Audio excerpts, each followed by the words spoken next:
Hello, everybody, and welcome to ITTN's Coffee Break series. I'm joined today by the wonderful and known stranger to the market, Scott Harman from H10 Hotels. Welcome to some sunny Ireland. Welcome, Sharon, and thank you very much for having me. And I can't believe we're doing this outside.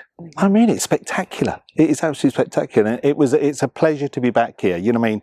Over the last couple of years, I've done the hard miles, I think, now in Ireland, and I've built up those reputations and relationships here, and you know, it's absolutely fantastic to be back. I have to say, I have a soft spot in my heart now for Ireland. I really do.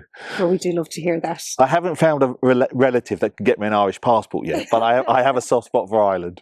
Well, we do love to hear that. I can't help you with a passport, but we can always put the little word out there for you. You never know. Thank you very much. When you're in Ireland. Thank you. So, Scott, it's been a while since we spoke. So bring us right back to January, if you don't mind. Tell us how the year has been panning out for you now that we're just coming into the end of May. Yeah, no, you know what I mean? 2025 ended really, really positive. You know, for no other reason that we opened our 69th and our 70th hotel.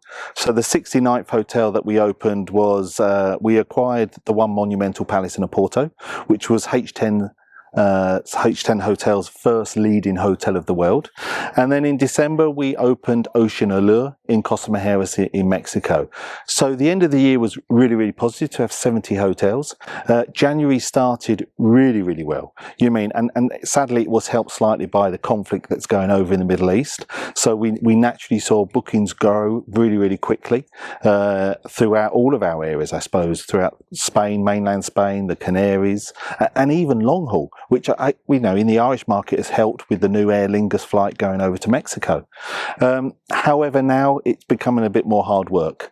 And that's just simply, I think, because confidence perhaps has dipped a little bit. And now we have to try and get that confidence back in the market for that last minute destination, I suppose, realistically, this summer. So you've basically given us a breakdown of what's new for 2026.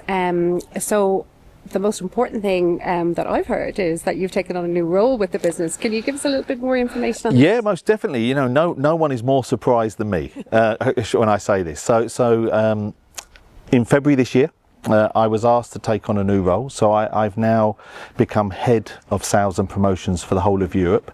And I have to say, it's exciting to learn the Irish market, but now to learn different markets throughout Europe. And yes, I suppose I will spend more time in Poland and in Germany and in Belgium, and than I would do perhaps in Dundalk or in Cork or in Limerick. However, in that time, Simon McDermott has now joined us from Palladium Hotels, so he will be sales and promotions manager for the UK, but I'm just not ready to give up Ireland just yet. So I will still continue to look after Ireland at the moment and be the main point of contact for the travel trade and the travel agents here in Ireland.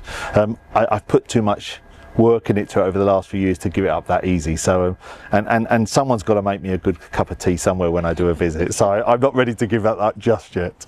Well done, Scott. I think you're saying all the right things for everybody. Well, I hope they bear it in mind. So in general, what do you feel you'd like to see happen within the trade this year and towards the end of 2026? I would love to see a little bit more collaboration. You know, I mean, it's difficult for all of us, I think, out there. And I think, just to continue things like we're doing here today, to continue getting that message out there, how we can work hard together, what we can promote, how in some areas we can work together to help areas that perhaps are struggling. It's not all about trying to take that market share. I think that's the wrong attitude, really. I think it's more about working in a collaborative way, seeing how we can work together so we can all benefit from the adversity that is in the industry at the moment. You know what I mean? I think agents need to get out and participate in the events. They need to learn more, because lots of things have changed in the hotels, in the way we set up at H10 hotels. What markets are becoming more popular? What markets are becoming more challenging? So I think it would be definitely closer to work together. Get out there. I'll be coming back over a couple more times.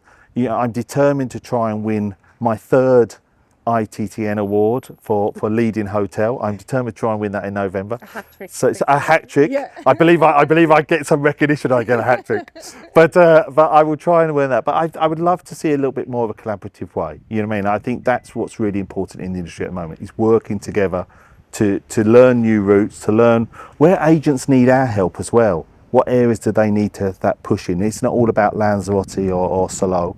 It's about seeing what else we can work together. Okay, so we've talked about partnerships there for a second, and we're both in agreement that that's super important. But would you like is there anything that you are doing as H10 that's making stuff a little bit easier for agents, or rewarding them, or speaking to them in order to get those bookings across the line? Yeah, most definitely. You know, I mean, like 2 years ago, we launched H10 Pro, and we updated H10 Pro, and that's been a great success here in Ireland. You mean the Irish agents? They're so more familiar with dynamically using regional airports, flying routes, and we've seen that support come through with the figures. You know what I mean? The Irish market has gone from 2.5% now to nearly 3.5% of our business, which is a really good improvement considering lots of markets throughout Europe are slowly decreasing.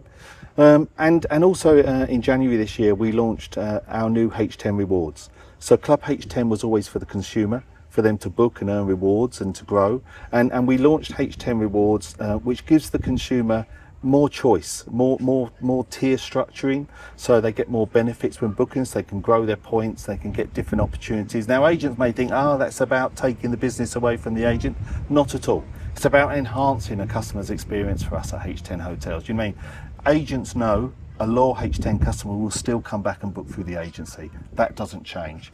What's important is that they enhance their experience whilst they're with us. And H10 and agents can also become H10 reward members. So they can also benefit from that when they come on holiday or throughout their own agent rate rewards program. They can benefit through that as well. Thank you so much for joining us here today, Scott. It was great to have you with us, and I look forward to seeing you again very soon, and hopefully not as long as it's been since the last time you were here. Thanks for having me, Sharon. Take care.